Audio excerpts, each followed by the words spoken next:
wait. It's time to settle the argument, right? Who is the real big man? Leon Bailey or Michail Antonio? I'm still going with Bailey. You're still going with Bailey? For sure.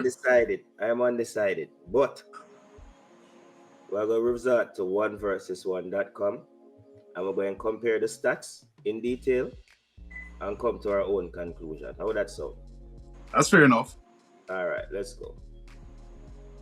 All right, so we're looking at Michail Antonio and Leon Bailey. Michail Antonio is represented by the blue and Leon Bailey by the yellowish color. All right, well, the first thing we're going to do are the strengths and weaknesses charts. What is I tell you now, Wade? Well, for me, when looking at this, I'm seeing where Michail is definitely better aerially, and naturally the position he plays is a better goal threat, but not by much. Yeah. Surprisingly, Leon, who's never played as a defender, is doing better defensively. Yes. And is, you know, grotesquely outshining him where assist is concerned, you know? And passes as well. And passes, exactly. Yeah, so that shows that when it comes to probably attacking like in the air, that is where you would see Antonio have his advantage. But Leon is definitely showing that he contributes more to his team with the assists, the defensive running, and the passes. Right. Right, so it's really, I mean, Antonio is definitely a better aerial threat and goal scorer. Yeah. But that is if we can supply him. Yeah. Versus Leon is a far better team player, contributing, doubling him in passes. Yeah. Doing better defensively, doubling him in chances created, you know? Yeah, so I remember we're compared two players who are playing two different leagues. Yeah, and the stats will also kind of be curved towards the positions that they play. That's true. As in, like, Leon is more of a supplier, and Michail is more of a finisher. Yeah, in the position where he should be more of a finisher. All right, let's look at goals comparison. So we say Antonio with 10, Bailey with 9. Which again is impressive. That shines a light on Bailey again, because as you just said a while ago, where Michail is in a position more to supply, to finish goals, and Bailey is in a position to supply, and he's only behind Antonio with 1 goal. Yeah. Which speaks volumes to me. They have had the same amount of shots on target and big chances. Antonio has 2 more with 29, Leon Bailey with 27. And Bailey with a lower XG. Yeah, that means that he's probably converting shots that are harder to score. All right, let's look at some more stats right here. See what we have. All right, key statistics, right? So we're at conversions of shots on goals, right? Naturally, the forward have the slight advantage with 17.86. That's Antonio. 15.52 for Bailey. All right. Conversions of shots inside the box. This is very close, actually. 47.62 and 46.67 with the advantage for Antonio. Conversions of shots outside the box. This is where I was saying with the XG indicate that Leon is scoring the harder chances. Yeah, because according to this, none of Antonio's goals have come from outside the box.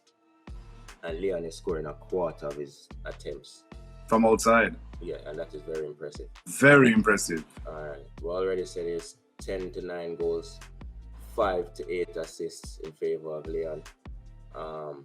Tackles in favor of Antonio, who is a bigger, more physical player. And actually played as a defender in his earlier years. Yeah. Please check out that video on Michail Antonio and Mr. Prima Vision. Yeah. But these stats are from this season. but it shows that yeah, he's conditioned and in mentally he's more prepared to go into the Experienced. tackle because of that experience. Now this is the opinion of voters. This don't have nothing to do with stats. This just have people that voted on the website. What's your opinion and who is better? 72% said Michail Antonio. Well, with the English Premier League being... From what we just read in the stats, right? Yeah. Is that people's opinions don't necessarily go with facts. Right. All right. Now, let's show what, according to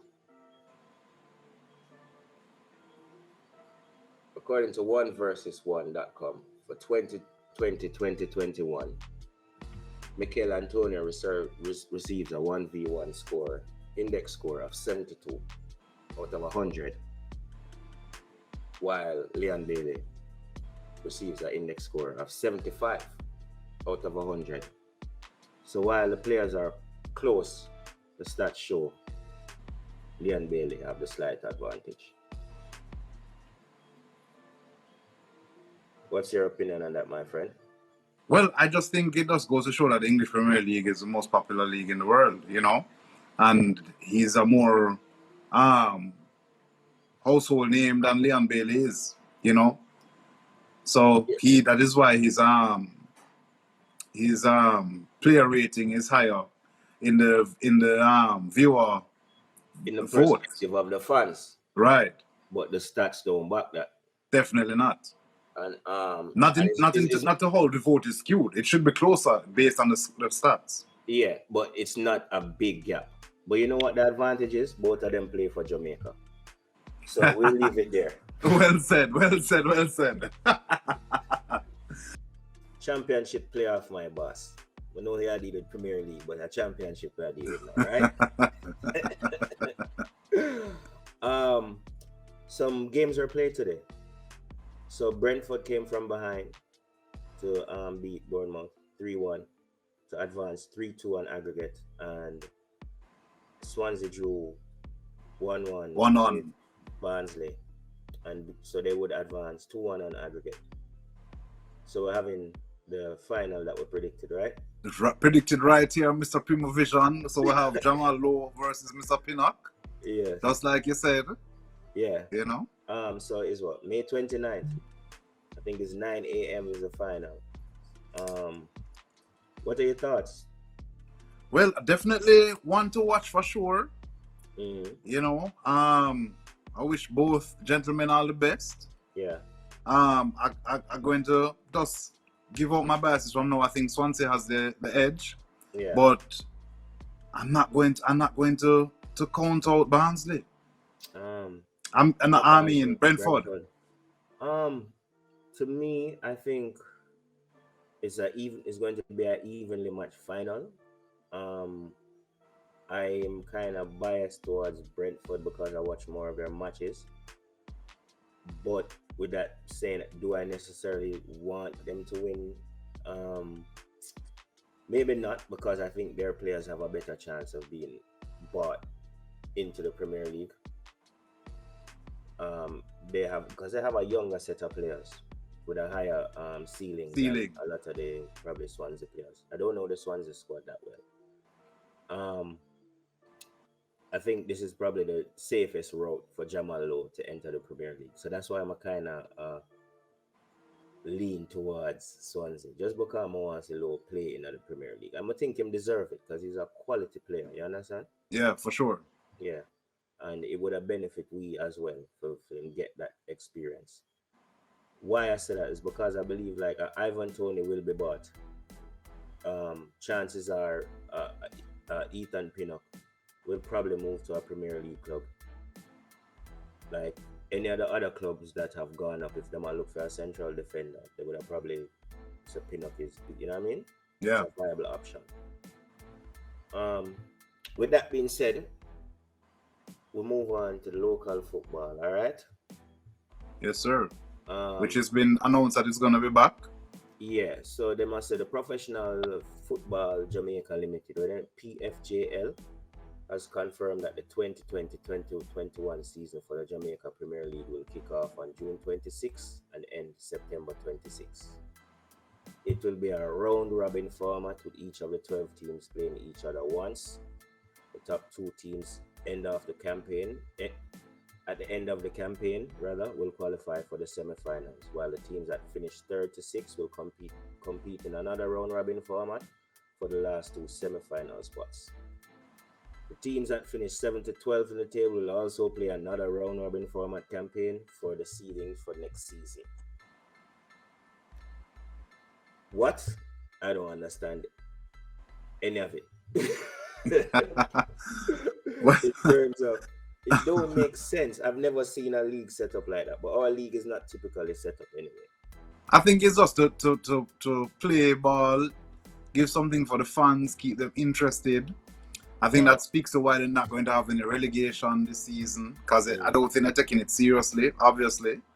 You know? I think it's a serious thing, but when you don't have relegation, it's boring. You don't have relegation or promotion from a fan perspective, it's boring. Yeah. I understand that it's very important for our players to get some games under their belt. You know what I mean?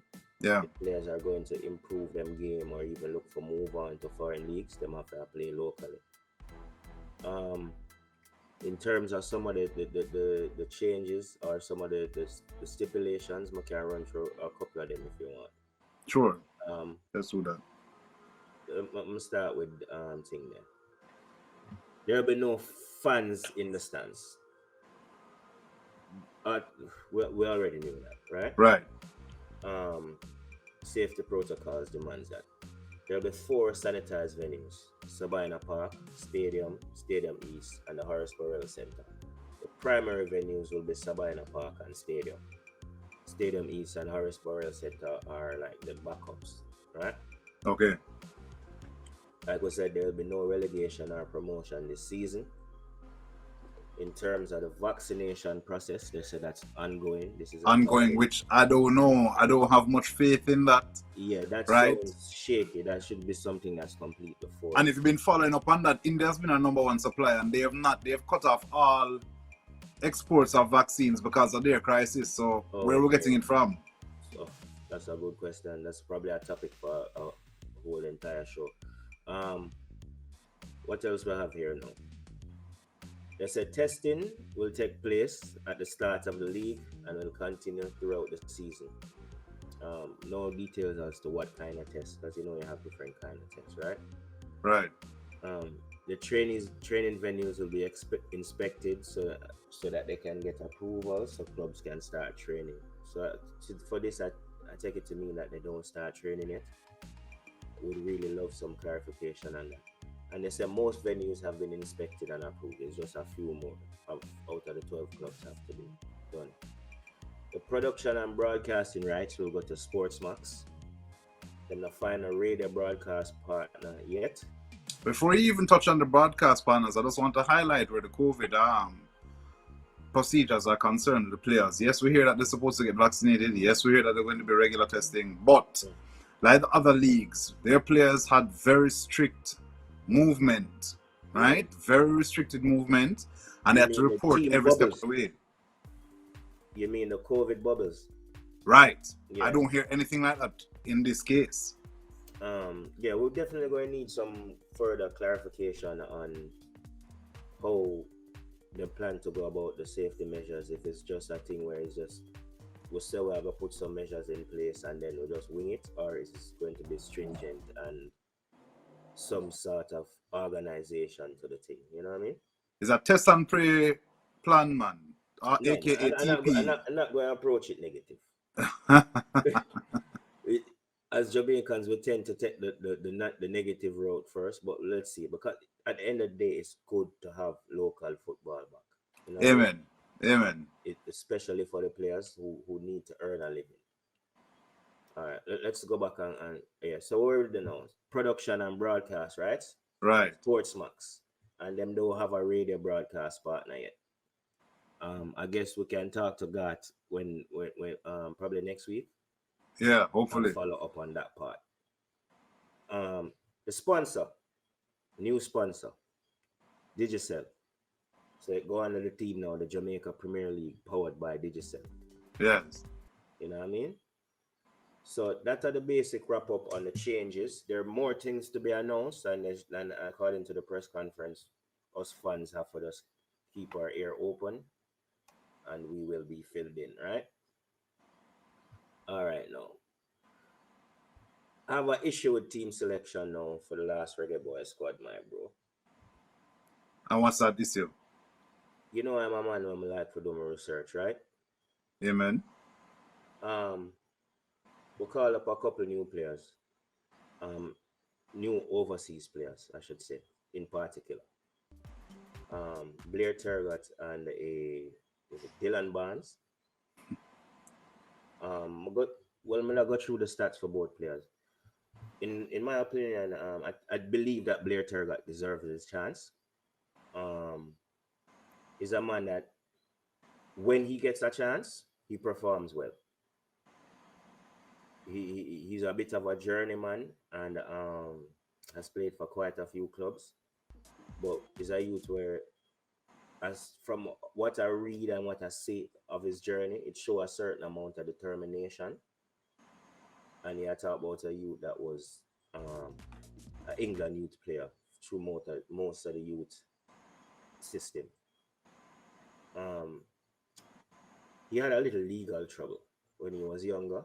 Right. I hear you've been mentioning that. Yeah, I think that that kind of pushed him career in the wrong direction, and it has kind of forced him to fight for maintaining his career. You know what I mean? And I respect that. We really respect that when a man go through adversity and him still a stick around, and you know what I mean? True. DILLON Barnes now, when I do the research, I was going to do a video on him, but to be honest with you, I didn't even bother. There wasn't much there, bro. Well, when you get 4 caps in the last 5 years, 6 years, 7 years, seasons, it's hard to do a video on you, sir. You know. Yeah. No disrespect, but well, for us, why was, you know what I mean? Why was he selected? Why was he selected? I don't want to be mean to any player or make it, but we have standards. And it better not be on his last performance. Professional games. As a 25-year-old, you have played less than 40 professional games. Let me say this to you. I believe that anybody who is going to be called to the squad should deserve that squad.